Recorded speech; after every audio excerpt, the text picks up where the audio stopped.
Todo lo que tenga que ver con religión, cero confianza. Cero.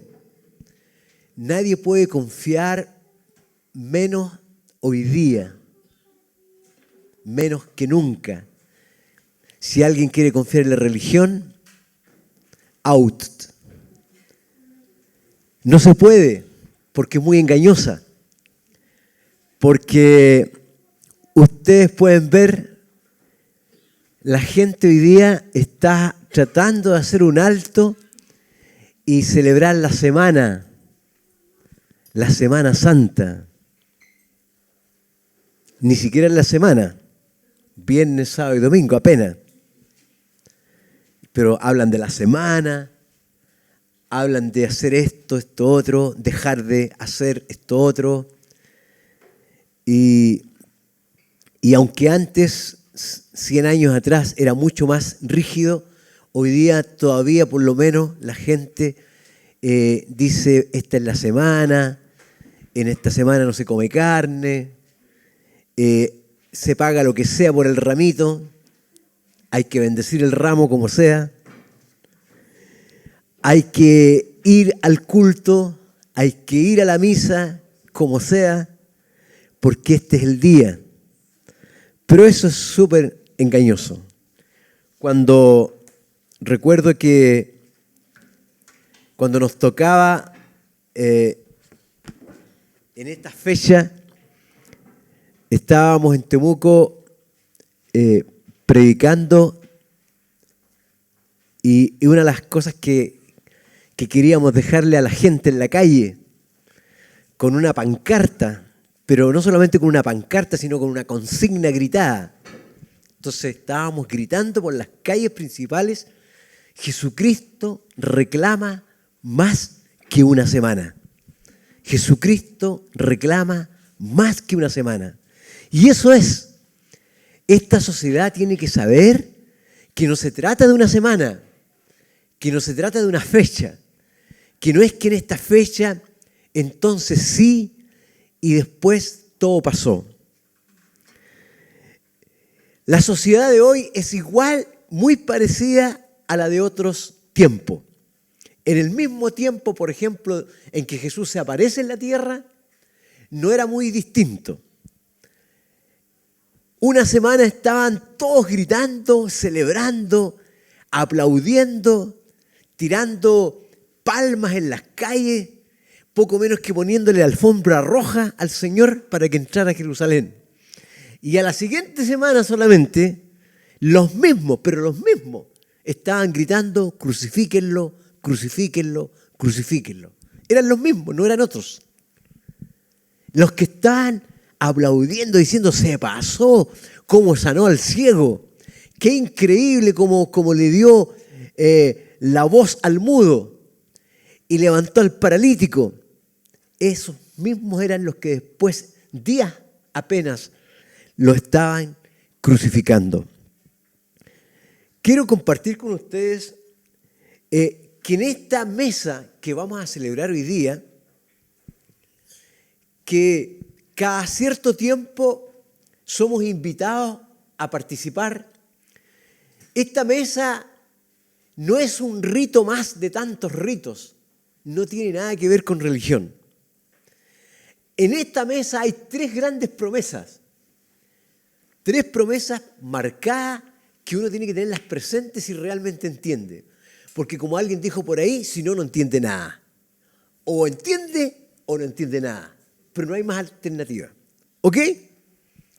La primera promesa que aparece y que habla fuerte, esta mesa habla muy fuerte de lo que hay detrás, del sentido, del trasfondo. Aquí no se trata solamente de que hacemos un aparataje, hacemos algo para la fecha y como que le ponemos un énfasis. No. Aquí hay algo que es con sentido, con significado. No es una forma más, no es una cosa muerta, solamente un acto como para tratar de ponerle color a algo. Hay una promesa implícita. La primera es que Jesús anticipó todo. Y Jesús siempre anticipaba todo, porque Él conocía los corazones, conocía los tiempos, conocía el futuro y el pasado. Y entonces Él, antes que sucediera todo en la historia, Él advirtió y dijo: yo voy a pagar toda la deuda que pueda existir, toda la deuda que ustedes tienen, la humanidad entera, que yo sé que no pueden pagar, aunque quieran, no la pueden pagar. Bueno, yo prometo que voy a pagar esa culpa. Quiero llevarlos a un pasaje que está en Lucas, en el capítulo 9. Ahí podemos leer algo. Y si se fijan, en el verso 22 de este capítulo, Él dijo, Jesús mismo, ni siquiera fue uno de los apóstoles, ni siquiera fue uno de los tantos discípulos que había, sino que Él en persona mismo dijo: es necesario que el Hijo del Hombre padezca muchas cosas. Habló de sí mismo. Es necesario, en otras palabras, que yo, el Hijo del Hombre, padezca muchas cosas. Y además sea desechado por los ancianos. ¿Quiénes eran los ancianos? Eran los líderes de la época, eran los maestros de la ley, eran los expertos, eran los peritos en las leyes divinas y morales. Por los ancianos mismos, por los principales sacerdotes. Miren a los que está mencionando. Está mencionando a los ancianos y a los principales sacerdotes, ni siquiera a los sacerdotes, porque había muchos. De todos los sacerdotes, dijo, los principales de estos sacerdotes, por las manos de ellos yo voy a sufrir. Es extraño. Lo lógico sería que voy a sufrir por las manos de los incrédulos, voy a sufrir por las manos de los criminales, voy a sufrir por las manos de los ateos, de los emperadores romanos que eran súper duros. No. Voy a sufrir por las manos de los ancianos y los principales sacerdotes y por los escribas, los que escribían la ley, los que se la sabían de memoria porque ellos la escribieron. En esas manos voy a caer. En esas manos. Y que sea muerto, dice, pero que resucite al tercer día. Tremenda promesa. ¿La ven? Aquí aparece la primera promesa, que después esta promesa, cuando el Señor Jesús se encontró con sus discípulos para celebrar en una forma muy detenida y tranquila la mesa del Señor, entonces Él les trató de transmitir que esa promesa estaba ahí. La primera promesa. ¿Ok? La segunda. Hay otra promesa. ¿Cuál es? Tenemos que ir a Mateo 17, 23.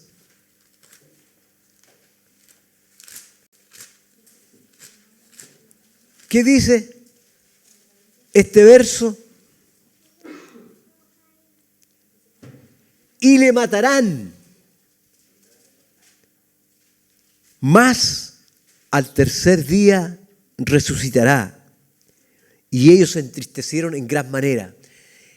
Esto era lo que inevitablemente iba a ocurrir. El Señor Jesucristo, independiente de todo lo que hizo, todo el beneficio, toda la cantidad de enfermos que sanó, que no eran pocos, eran miles. Habían oportunidades en que Él iba a una ciudad, a un pueblo, y dice que traían todos los enfermos que habían. Y los enfermos en todas las épocas han abundado, ¿sí o no? Igual que en este tiempo. Les traían muchas personas y todos eran sanados. Pero independiente de eso, de todo lo que pudo haber hecho, estaba ya destinado que lo iban a matar. Pero la promesa, al tercer día va a resucitar. El Señor Jesucristo tuvo muchas conversaciones a la orilla de la playa, en las casas, con sus discípulos, y siempre les recordó, yo voy a sufrir, pero voy a resucitar. ¿Qué pasaba en el momento? Los discípulos no la captaban, no la agarraban. Siendo discípulos de Él, no la captaban, menos los que estaban afuera. Es lo mismo que hoy día, si nosotros no la agarramos, olvídate que la van a agarrar los demás afuera. Si tú y yo que estamos en el camino, que estamos en la causa, no la captamos, menos esperes tú que tu amigo, que todavía no conoce nada, que tu vecino, que todavía está en tiniebla, la pueda agarrar. ¿Ok? Esta es una promesa que resucitará. ¿Pero para qué va a resucitar Jesucristo? ¿Solamente para decir, aquí estoy, me mataron pero resucité, no pudieron conmigo? No, esto va más allá. Cuando Jesucristo promete que va a resucitar, pero para dar resurrección. Porque con su resurrección, entonces también nosotros podemos resucitar. Porque si Jesucristo no muere, ¿qué dijo Pablo? Vana entonces toda la fe. Toda la fe se va al suelo. Estamos puro perdiendo el tiempo. Así de simple. Hemos perdido nuestra vida, hemos adorado para nada, hemos orado para nada, nos hemos negado para nada. No valió la pena.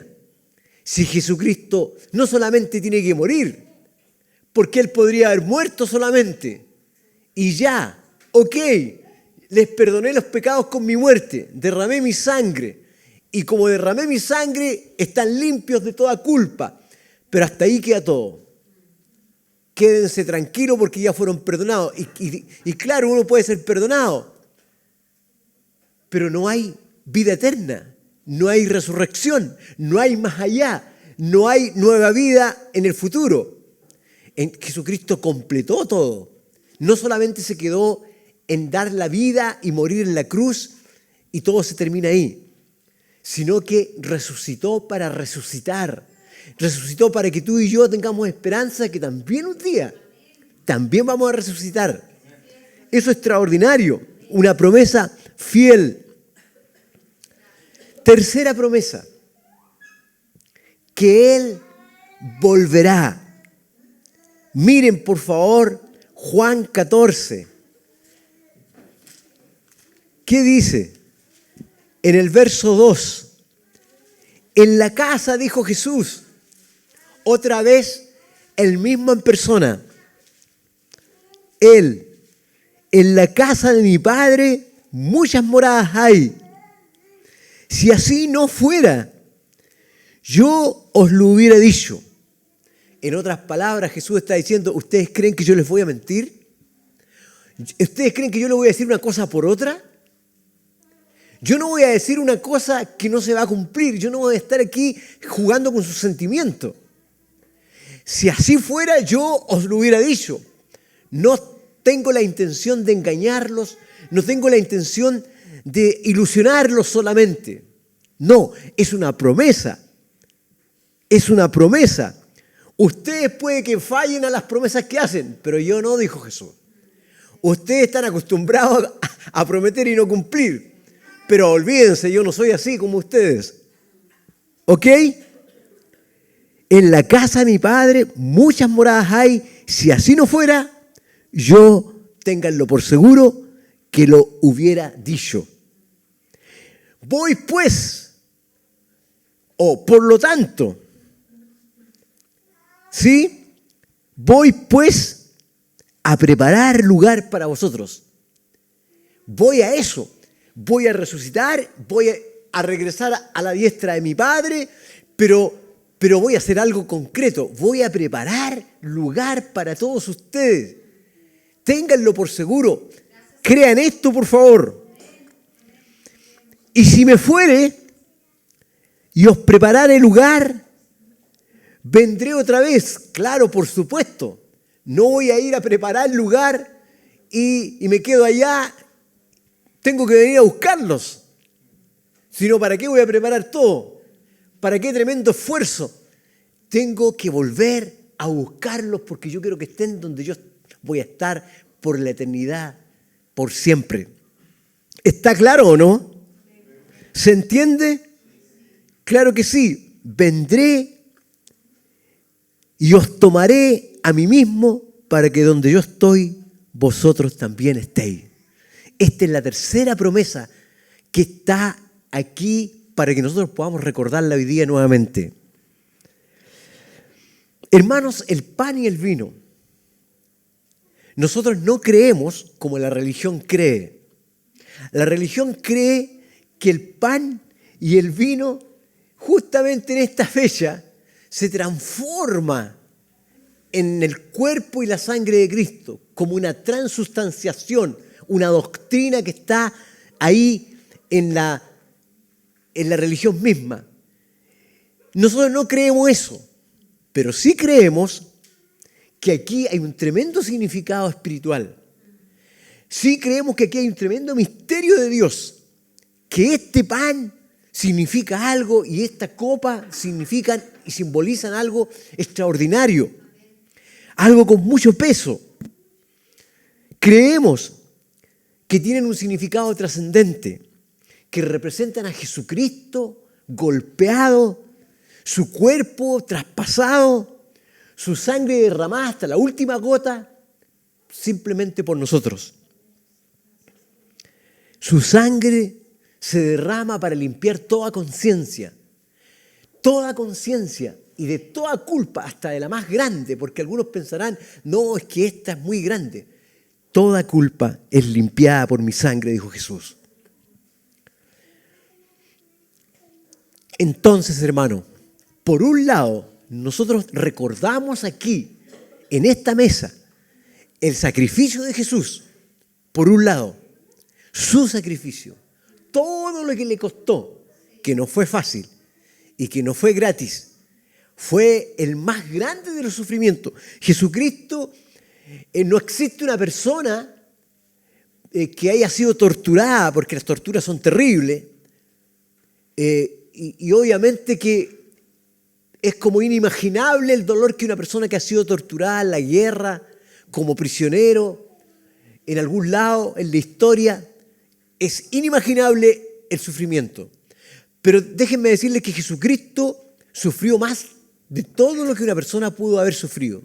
Porque Él sufrió en el cuerpo y también sufrió en el alma. Sufrió en el cuerpo los azotes, el traspaso de la lanza, la corona de espinas, pero también sufrió el peso espiritual, que significa que te echen encima todos los pecados. ¿Cómo te sientes tú cuando alguien te echa la culpa de algo que tú no hiciste? ¿Cómo se siente una persona cuando alguien viene? ¿Cómo se sentirá alguien que lo ponen en la cárcel y es inocente? Hay personas que han vivido eso. Es terrible. Debe ser, pero terrible el desgarro del alma. Bueno, Jesucristo sufrió eso multiplicado y elevado a la potencia por 1000. Por 1000 y por 1000. Porque Él no le echaron encima la culpa de una persona, le echaron la culpa de toda la humanidad. La cantidad de pecados y atrocidades de toda la raza humana encima de la espalda de Él. Eso sufrió. Entonces nosotros recordamos por un lado eso. Pero también por el otro lado, recordamos la victoria. La victoria. Eso que era inimaginable, eso que nadie esperaba, ni siquiera los discípulos. Si el Señor, aún mencionándolo varias veces, advirtiéndoles en varias ocasiones, yo voy a resucitar al tercer día. Recuerden, esperen, van a pasar 3 días y me van a volver a ver. Y no, era imposible asimilarlo aquí. No, lo único que querían, lo único que les preocupaba en ese momento es cómo lo protegemos. ¿Cómo evitamos que lo tomen preso? ¿Cómo lo escondemos? ¿Cómo, Señor, no vayas a Jerusalén? Pero si es necesario, decía el Señor. No, estaban todos en la parada de que cómo lo libramos de esta, es nuestro maestro. ¿Cómo lo vamos a perder? ¿Qué vamos a hacer sin Él? ¿Qué vamos a hacer después si muere? Nadie estaba pensando Las mujeres fueron al sepulcro al tercer día a hacer todo esto de perfumar, preparar el cuerpo ahí. No iban con la idea de que se iban a encontrar con un resucitado. Los discípulos estaban en una casa escondidos, muertos de miedo, porque ya después que tuvieron que aceptar la realidad de su muerte, ¿qué viene para nosotros ahora?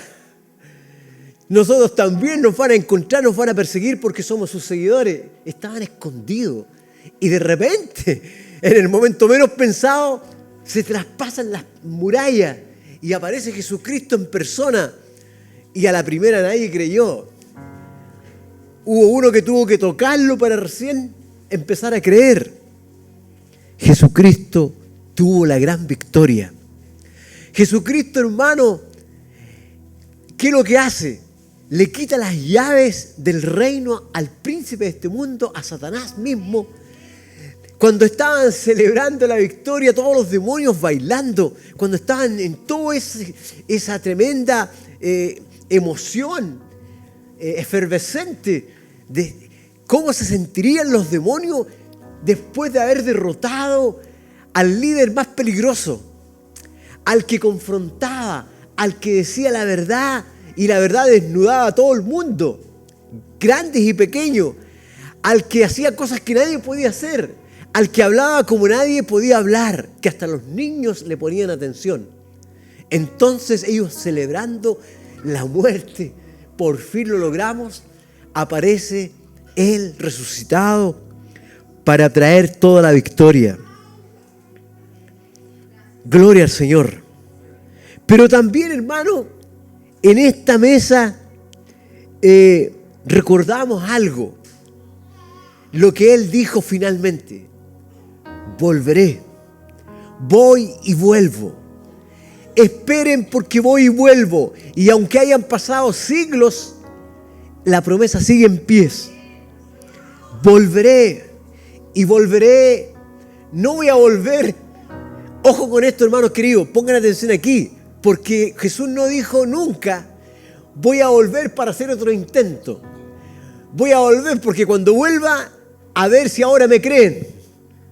Voy a volver a intentarlo, voy a volver a caminar por las calles de Galilea, de Samaria, voy a volver a predicar, a ver si ahora alguien me cree que no me creyó en la primera.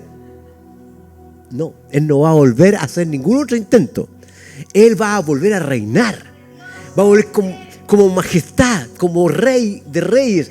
Él se va a venir a parar aquí a establecer un reino eterno. Porque alguno puede pensar: va a volver a ver si ahora le resulta. No. La segunda vez que Él vuelva, ya no va a venir como el hijo del carpintero. No va a venir como cordero esta vez. Va a venir como rey refulgente. Su gloria va a llenar la tierra. Y toda rodilla se va a tener que doblar, sí o sí. Le guste o no le guste, crea o no crea, todos se doblarán. ¿Ok? Finalmente, hermano, otra cosa importante para que podamos celebrar esta cena, esta mesa. La religión, ¿qué te dice? La religión te dice que solo algunos son dignos. Cuando Pablo dijo: no tomen la cena del Señor indignamente, ¿a qué se refería? Algunos tienen una polémica y tienen un tremendo conflicto. Y muchos se sienten indignos. Y cuando llega este momento dice: yo paso palabra. ¿Y por qué? No, es que no me siento indigno, hermano. No me siento digno. Me siento al revés, indigno. ¿Y por qué te sientes indigno? No, es que yo tengo muchas fallas, soy inmaduro, soy muy nuevo, nunca me he leído la Biblia completa, no he tomado todos los cursos que han tomado los otros hermanos, entonces me siento indigno.